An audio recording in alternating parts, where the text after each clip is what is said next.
Hello बच्चों, आज हम एपी के न्यूमेरिकल प्रॉब्लम लगाएंगे।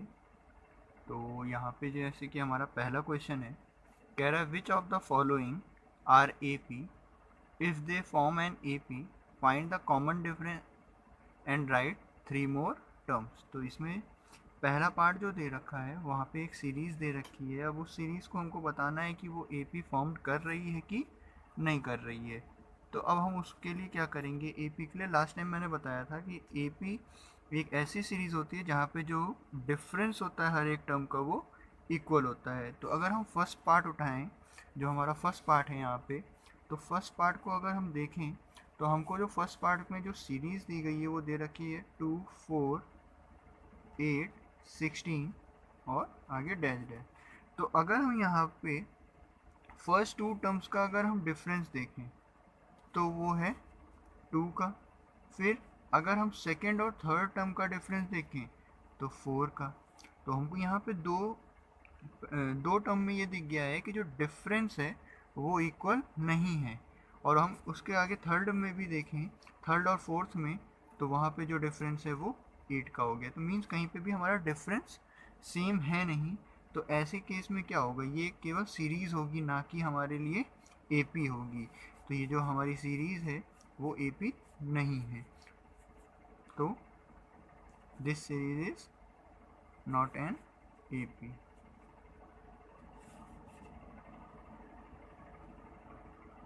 ये हमारी एपी नहीं है।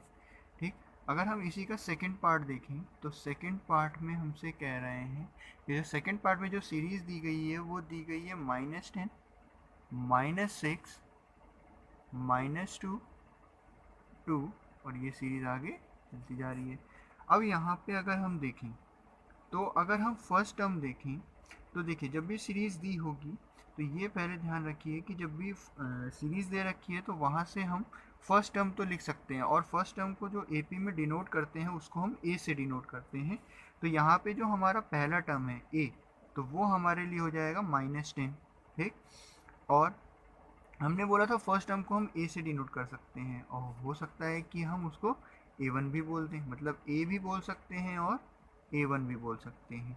अगर हमारे पास सेकेंड टर्म देखें तो हम सेकेंड टर्म को बोलते हैं a2। मैंने बताया था कि एक an होता है जो nth टर्म होता है, an बताया था कि nth टर्म होता है। अगर मैंने बोला सेकेंड टर्म तो हम उसको बोलेंगे a2। अगर हमने बोला थर्ड टर्म तो a3। तो वैसे ही अगर हम बोलते हैं nth टर्म तो उसको हम डिफाइन करेंगे an से।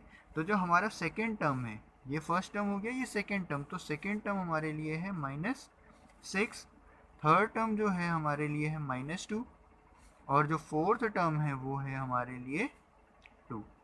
तो भाई डिफरेंस अगर निकालना है तो अगर हम डिफरेंस निकालें फर्स्ट टू टर्म्स के बीच में, अगर हम फर्स्ट डिफरेंस निकालते हैं तो हमारे लिए फॉर्मूला हो जाएगा a2 माइनस a1 का।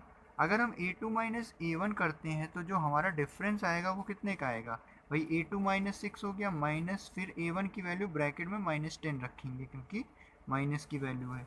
जब हम इसको सॉल्व आउट करेंगे तो आ जाएगा हमारे पास 4। तो जो डिफरेंस आ रहा है वो कितने का आ रहा है, 4 का। फिर ऐसे ही अगर हम फिर आगे में डिफरेंस चेक करें तो अब जब नेक्स्ट डिफरेंस चेक करेंगे तो फर्स्ट और सेकंड का हमने डिफरेंस चेक कर लिया है। अब हम सेकंड और थर्ड का करेंगे। तो जब सेकंड और थर्ड का करेंगे तो पहले थर्ड टर्म आएगा, फिर उसके बाद सेकंड टर्म आएगा। तो जब यहाँ पे हम डिफरेंस देखेंगे तो जो थर्ड टर्म है वो -2 है, माइनस लगाया, फिर a2 की वैल्यू -6 है तो ब्रैकेट में रख दिया उसको। जब जहाँ कहीं पे भी अगर निगेटिव वैल्यू है तो उसको हम ब्रैकेट में रखेंगे। तो जब यहाँ पे भी हम सॉल्व कर रहे हैं तो d की वैल्यू 4 आ रही है। ठीक, ये भी 4 है, पहले वाला भी डिफरेंस 4 था। फिर थर्ड और फोर्थ में जब हम डिफरेंस निकालेंगे तो फॉर्मूला हो जाएगा a4 माइनस a3। तो यहाँ पे भी जब हम सॉल्व करेंगे तो a4 की वैल्यू 2 हो गई, माइनस a3 की वैल्यू -2 थी तो उसको ब्रैकेट में कर देंगे। तो यहाँ से भी हमारा d जो आ जाएगा वो 4 आ जाएगा। मतलब जितना हमको दिया गया था उसमें जो डिफरेंस है वो तीनों पे सेम है। तो उन्होंने ये बोला था हमसे क्वेश्चन में, देखिए कि उन्होंने बोला था कि अगर वो एपी फॉर्म्ड करती है, ठीक, तो हमको कॉमन डिफरेंस बताइए और उसके आगे के 3 टर्म और निकालने हैं। तो अब हम देख रहे हैं हमको 4 टर्म्स तक तो दिया गया था, तो डिफरेंस हमारा आ चुका है 4। अब हमको आगे के 3 टर्म और निकालने, तो अब A4 तक तो हमको दे ही रखा है, अब हम A5, A6 और A7 हमको निकालना है। अगर हमको A5 निकालना होगा तो कल हमने एक फॉर्मूला बताया था कि AN is equals to A plus bracket में n-1D, ये जनरल टर्म बताया था AP का जिसको nth होता है। तो वही है कि अब देखो हमको फिफ्थ टर्म निकालना है, तो यहाँ पे लिखा है AN, फिफ्थ टर्म निकालना है तो n की जगह पे 5 हो जाएगा। मैंने बोला था ना कि n जो है वो पोजीशन बताएगा किसी भी टर्म की, तो भाई यहाँ पे पोजीशन क्या है, फिफ्थ टर्म निकालना है ना, तो 5 जो है वो हमारे लिए क्या है, पोजीशन, तो हम n को उससे रिप्लेस कर देंगे, तो हम A5 निकालेंगे। तो अब आप यहाँ पे देखो, अब हमारे लिए फॉर्मूला हो गया A5 के लिए, तो A की वैल्यू हो गई A, यहाँ पे अभी वैल्यू रखेंगे बट पहले फॉर्मूला लिख रहे हैं, n की जगह पे 5 आ गया, -1 आ गया और d हो जाएगा। अगर हम इसको सिंपली करें तो ये आ जाएगा a प्लस 4d, मीन्स अगर हमको A5 लिखना है तो हम क्या करेंगे, a प्लस 4d लिख देंगे। अगर हमको ऐसे ही A6 लिखना होगा तो हम क्या कर देंगे, a प्लस 5d, और A7 निकालना होगा तो a प्लस 6d। मतलब हमको कोई भी टर्म निकालना होगा तो d के आगे का जो भी कोफिशिएंट होगा वो एक उससे कम लिखेंगे। तो अगर हम फिफ्थ टर्म निकालें तो हमारा फिफ्थ टर्म कितना आ जाएगा, a की वैल्यू हमारे पास कितनी है, -10, ये दे रखी है, और डिफरेंस हमारे पास कितना आया है 4 का, तो +4 इंटू डी की वैल्यू 4 रख दी। तो हम इसको सॉल्व करेंगे तो -10 + 16, तो हमारा जो फिफ्थ टर्म आएगा वो आ जाएगा 6। ठीक, ऐसे ही हम निकालने जाएंगे अब सिक्स्थ टर्म। अगर हम निकालते हैं सिक्स्थ टर्म तो हम लिखेंगे A6, और A6 को हम जनरल टर्म अगर इसका लिखेंगे तो हम इसको क्या लिख देंगे, a प्लस 5d। तो भाई a की वैल्यू -10 + 5, d की वैल्यू 4, इसको हमने सॉल्व किया तो हो गया 20, ये हो जाएगा 20, और 10 उसमें से सब्ट्रैक्ट कर देंगे तो जो A6 आएगा हमारे पास वो आ जाएगा कितना, A6 की जो वैल्यू होगी वो कितनी हो जाएगी हमारे पास, 10। फिर हमको 3 टर्म निकालने, तो अब हमें A7 भी निकालेंगे, A7 निकालेंगे तो क्या हो जाएगा, a प्लस 6d, a की वैल्यू -10 + 6, d की वैल्यू 4, तो ये हमारा क्या आ गया, A7 की वैल्यू कितनी आ जाएगी सॉल्व करने पे, 24, ये हो गया, उसमें से 10 गया 14, तो सेवेंथ टर्म ये आ गया, और फिफ्थ टर्म हमारा कितना आया था, ये। तो यहाँ पे हमारा सेकेंड पार्ट हो गया। थर्ड पार्ट जो है, अब यहाँ पे अगर हम थर्ड पार्ट देखें तो हमारा थर्ड पार्ट जो दे रखा है वो ये दे रखा है कि जो हमारा थर्ड पार्ट है वो दिया गया है 3 + √2, 3 + 2√2, फिर 3 + 3√2, ये 4 टर्म हमको यहाँ पे भी दे रखे गए हैं। यहाँ पे भी हमको क्या करना है, हमको चेक करना है कि ये AP फॉर्म्ड कर रहा है कि नहीं। तो भाई क्या काम करेंगे, पहले जैसे ही कोई भी सीरीज़ दी गई है हम वहाँ पे पहला ही टर्म लिखने की कोशिश करते हैं, तो भाई A लिखो या A1 लिखो, बात एक ही है। तो हम यहाँ पे अभी हम A1 से डिनोट कर रहे हैं, A भी लिख लेते हैं उसके आगे।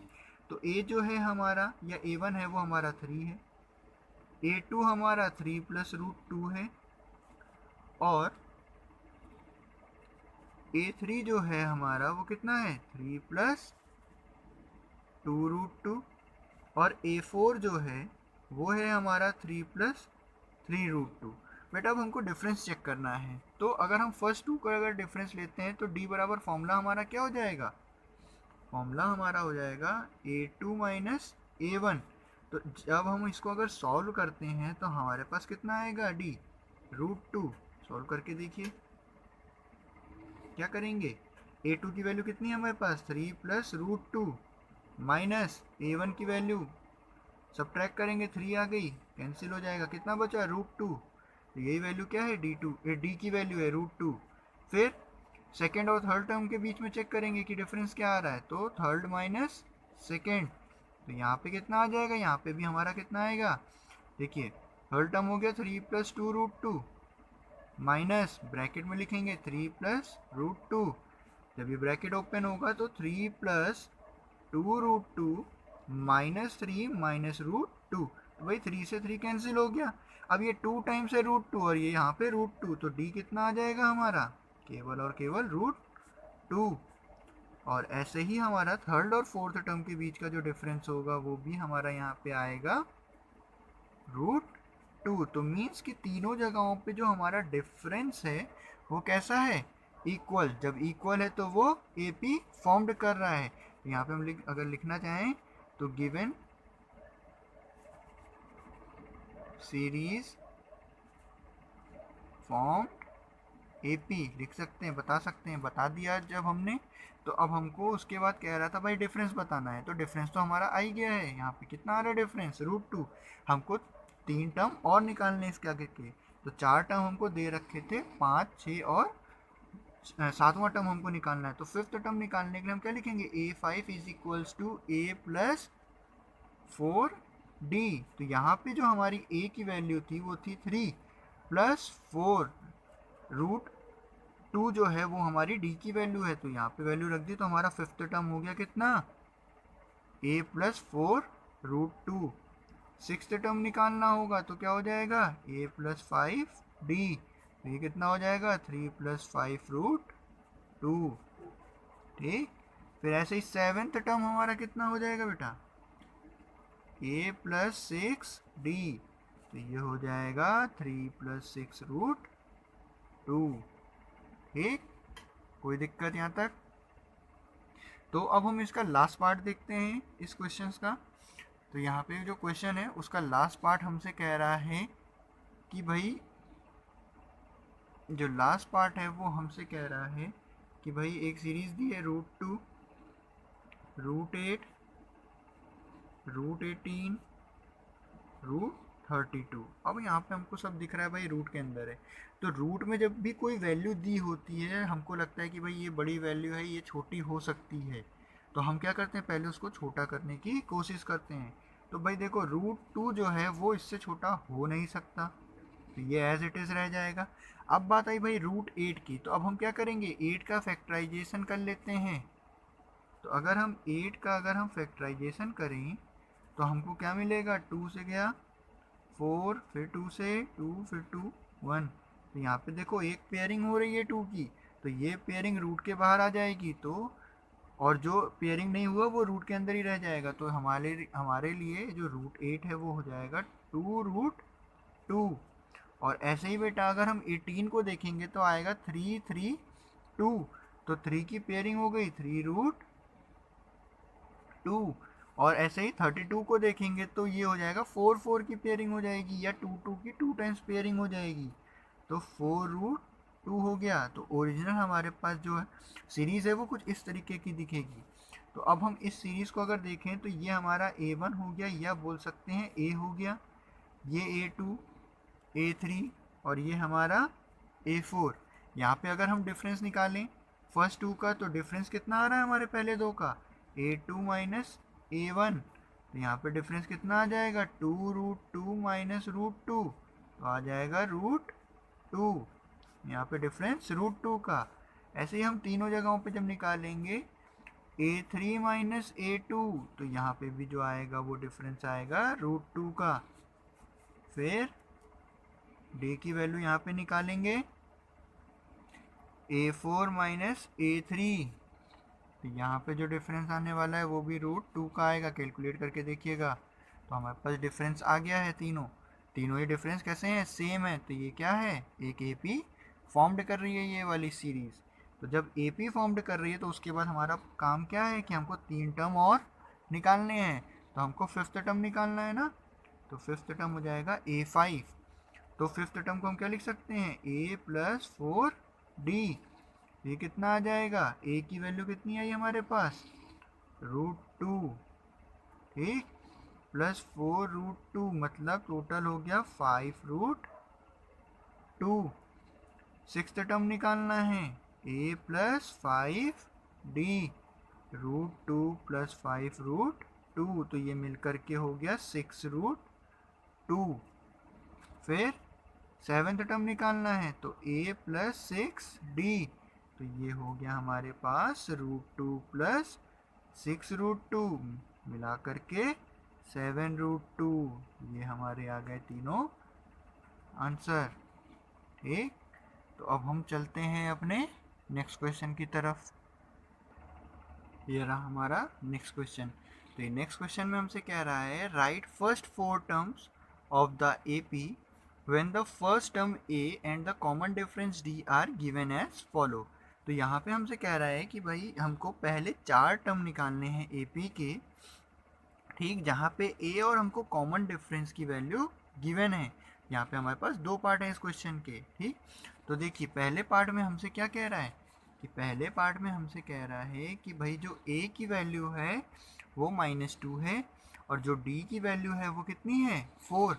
और हमसे कह रहा है कि पहले 4 टर्म निकालने हैं। पहले 4 टर्म में तो पहला टर्म तो ए हो गया जिसे हम फर्स्ट टर्म बोलते हैं A1। तो हम क्या निकालेंगे A2। तो अगर हम A2 निकालेंगे तो A2 के लिए हम क्या लिखेंगे A plus D.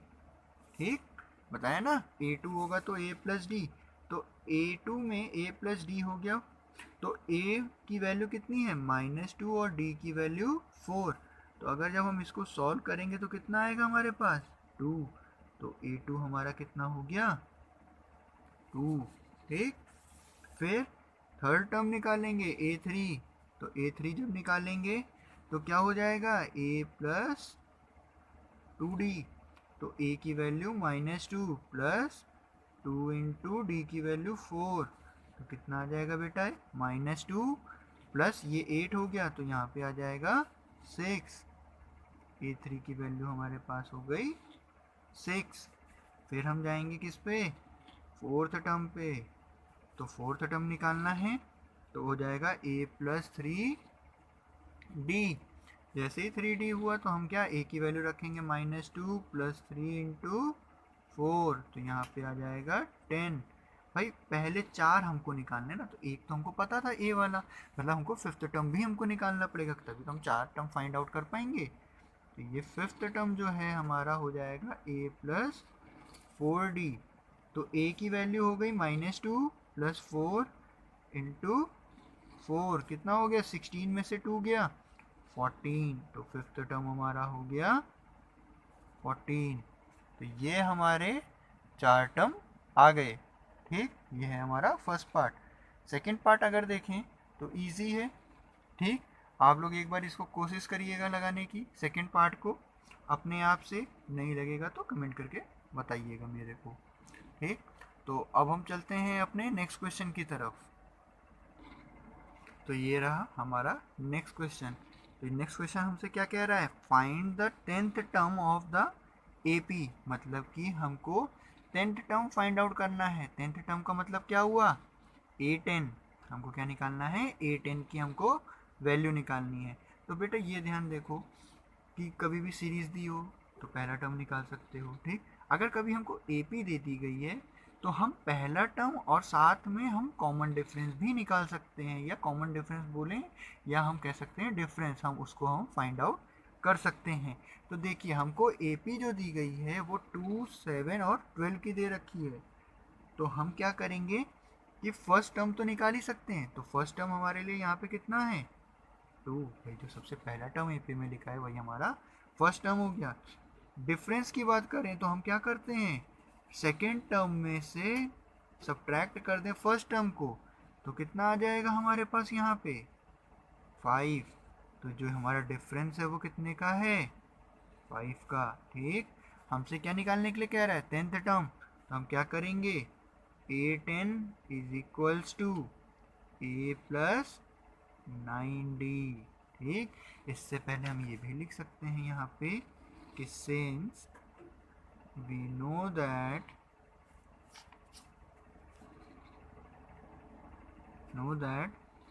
an is equals to a plus bracket में n-1d। ये हो गया फॉर्मूला। फिर उसके बाद आपने सीधे जो टर्म निकालना है उसको आपने इस तरीके से लिख दिया। अब क्या होगा वैल्यू पुट कर देंगे आंसर आ जाएगा। तो डी ए की वैल्यू 2, 9, डी की वैल्यू 5।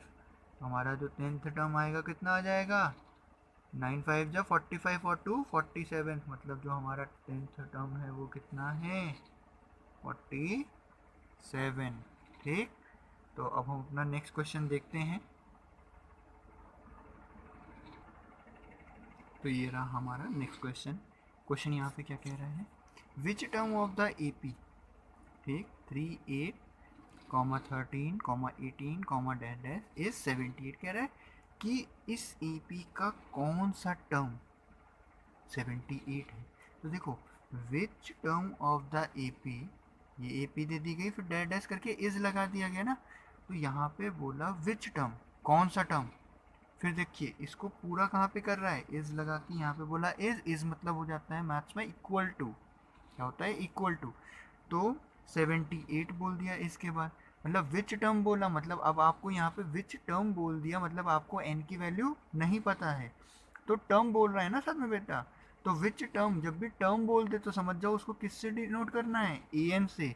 तो मतलब जो हमारे पास यहाँ पे an है वो हमसे कह रहा है कि कौन सा टर्म, मतलब an, वो टर्म हो जाता है an, वो कौन सा टर्म है जो 78 है, मतलब an की वैल्यू हमको दे दी गई 78। ठीक, साथ ही साथ में अब हमने कहा ना जैसे हमको AP दी गई होगी हम क्या कर लेंगे, फर्स्ट टर्म और कॉमन डिफरेंस को फाइंड आउट कर लेंगे। तो फर्स्ट टर्म जो है वो 3 है, और डिफरेंस अगर आप निकाल लो तो 8 माइनस 3 कर दोगे तो आ जाएगा 5, ये आ गया हमारे पास।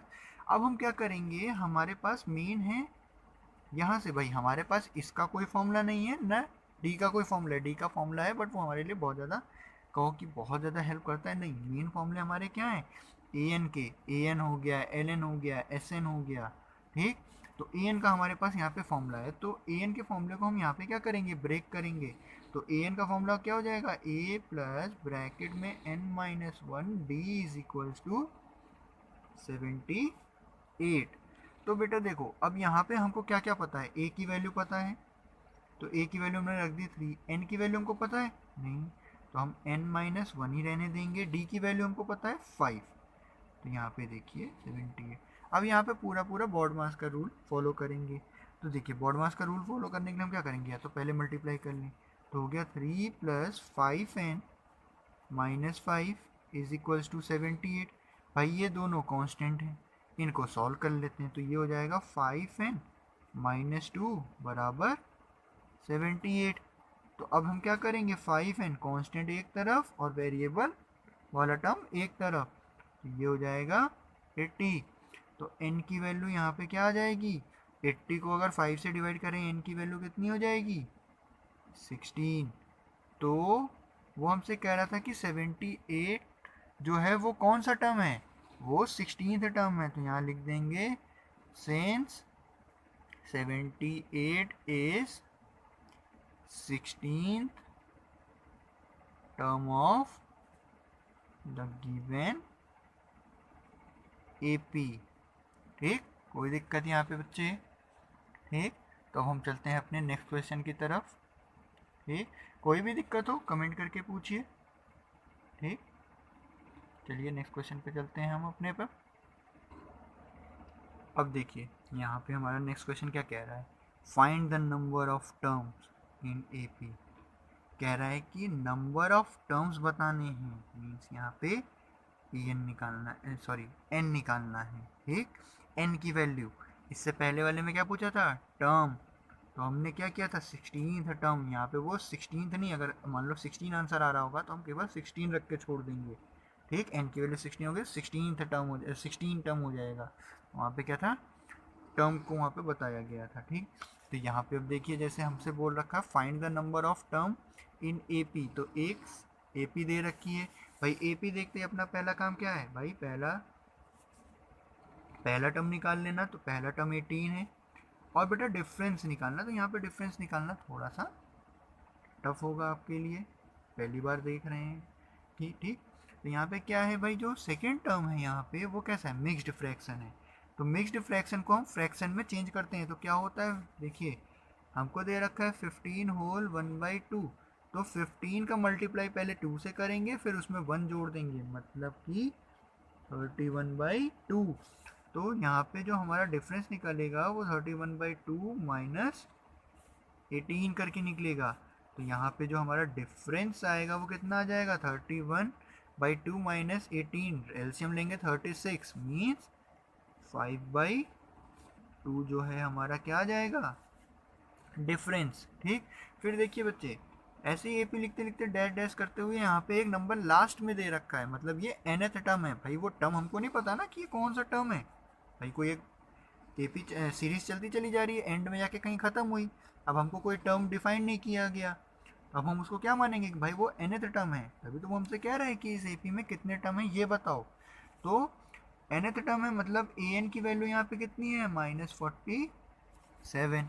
तो भाई हमारे पास फॉर्मूला किसका है, an का। फिर हम यहाँ पे क्या करेंगे, an का फॉर्मूला यूज़ करेंगे।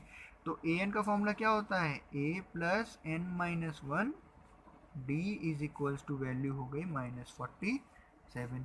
तो a की वैल्यू हमारे लिए हो गई 18 प्लस n पता नहीं -1, d की वैल्यू कितनी हो गई -5/2। बेटा कोई भी वैल्यू अगर निगेटिव में उसको ब्रैकेट में रख लिया करिए, ठीक, कोई दिक्कत। क्या करेंगे, इसको अब सॉल्व करेंगे। ठीक,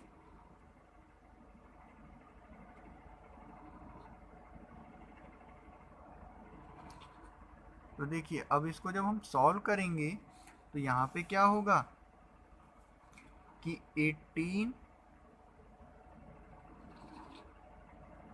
plus 5/2 minus 5/2 n is equals to -47, इतना हुआ। अब अगर हम इसको सॉल्व करें तो भाई देखो हमारा क्या है, वेरिएबल को एक तरफ करना है, कांस्टेंट को एक तरफ। तो यहाँ पे जो हमारा वेरिएबल वाला टर्म है -5/2, ये निगेटिव में, इसको हम पॉजिटिव करेंगे तो शिफ्टिंग कर लेंगे, तो यहाँ पे क्या हो जाएगा 5/2n इज इक्वल्स टू, ये 47 इधर शिफ्ट हो गया और ये इधर, इधर जाने पे ये पॉजिटिव, इधर आने पे ये पॉजिटिव। तो देखो भाई जब हम इसको सॉल्व करेंगे तो हमारे पास आएगा 18 प्लस 5/2 प्लस 47। अब अगर अब हम इसको सॉल्व करें तो कितना आएगा 5n/2। अब हम इसको अगर सॉल्व करते हैं तो ये हो जाएगा 36, 5 प्लस, ठीक, 2 को मल्टीप्लाई किया तो कितना हो जाएगा 4, कैरी गया 1, 8 और एक 9/2। तो बेटा देखो 2 से 2 तो ये कैंसिल हो गया, हमारे पास बचा क्या 5n इज इक्वल्स टू, इसको अगर हम जोड़ दें कितना हो गया 100, ये हो गया 130 और 135, 135 हो गया हमारे पास। तो n की वैल्यू हमारे पास कितनी आ गई 27, मतलब जो n की वैल्यू आई 27 हो गई। अगर बेटा ये हमसे पूछता है कि कौन सा टर्म है, विच टर्म, तो हमारा होता है 27th टर्म। बट हमसे पूछा कितने नंबर हैं तो n बराबर 27, यही हमारा आंसर हो जाएगा। अब हम चलते हैं अपने नेक्स्ट क्वेश्चन की तरफ। ठीक, तो ये रहा हमारा नेक्स्ट क्वेश्चन। क्या कह रहे हैं यहाँ नेक्स्ट क्वेश्चन में, check whether -150 is a term of the AP this. कह रहा है कि हमको चेक करना है कि जो -150 है is a term of AP this. बेटा ये क्वेश्चन काफ़ी इम्पॉर्टेंट क्वेश्चन है, ठीक, इम्पॉर्टेंट क्वेश्चन है बोर्ड के हिसाब से। तो यहाँ पे हमसे कह रहा है कि हमको चेक करके बताओ कि -150 जो है वो इस एपी का टर्म है कि नहीं। तो अब हमको ये चेक करना है। तो भाई देखो कह रहा है कि ये टर्म है कि नहीं, तो भाई ये टर्म है कि नहीं मतलब an की वैल्यू हो गई ना। तो हम कहेंगे भाई हमारे पास जो an है वो कितना है -150, ठीक। और AP जो दे रखी है उसके थ्रू हम a की वैल्यू 11 ले लेंगे और d की वैल्यू हम कितनी ले लेंगे 8 माइनस 11, कितना आ जाएगा हमारे पास d -3। तो भाई देखो अब हमको n की वैल्यू निकालते हैं। अगर n की वैल्यू एक होल नंबर आती है, ठीक, तो तब तो ये क्या करेगा उसमें एग्जिस्ट करेगा, मतलब AP में होगा। अगर n की वैल्यू डेसिमल में आ गई, निगेटिव हो गई n की वैल्यू, या हम कह सकते हैं कि फ्रैक्शन में आ गई, तो हम कहेंगे कि ये टर्म उसमें एग्जिस्ट नहीं करेगा। तो अब हम देखते हैं क्या होता है। तो an बराबर क्या होता है a प्लस n-1 ब्रैकेट में रहेगा d इज इक्वल्स टू, यहाँ पे वैल्यू कितनी दे रखी है -150। अब हम इसको सॉल्व करें, a की वैल्यू 11 प्लस n-1 ब्रैकेट में -3 ले लेंगे d की वैल्यू, इसको -150 सॉल्व करेंगे तो 11 माइनस 3n प्लस 3 बराबर -150। अब हम इसको देख रहे हैं कि अगर हम इसको सॉल्व करें तो भाई हमारे पास क्या होगा, इसको पॉजिटिव करेंगे इधर ले जाएंगे और इसको इधर लेके पॉजिटिव, तो ये हो जाएगा 3n is equals to 150 positive इधर आके 11 और 3 14 और ये भी इधर आ गया तो सब कुछ पॉजिटिव हो गया, तो हो गया 164। अब हम क्या कर रहे हैं कि अब हम इसको अगर 3 से डिवाइड करें 164 को, तो आप खुद सोचो कि 3 की डिविजिबिलिटी क्या होती है। क्या अब हम 164 है ना, अगर कोई नंबर 3 से डिविजिबल हो रहा है तो ये नंबर है 164। अगर हम इस नंबर के तीनों डिजिट्स को जोड़ दें, मतलब 1 6 और 4 को अगर जोड़ दें, इन नंबर को जोड़ने पे अगर कोई ऐसा नंबर आ जाए जो 3 से डिवाइड हो रहा हो तो ये नंबर पूरा 3 से डिविजिबल है, अगर नहीं होता है तो ये नंबर 3 से डिविजिबल नहीं है। तो यहाँ पे हम देख रहे हैं 11 आ रहा है, भाई 11 तो डिविजिबल होगा भी नहीं 3 से, मतलब कि ये नंबर 3 से डिविजिबल है नहीं, तो डिविजिबल है नहीं तो ये जो -150 है ये इसमें एग्जिस्ट करेगा भी नहीं। तो हम यहाँ पे लिखेंगे since n is in fraction form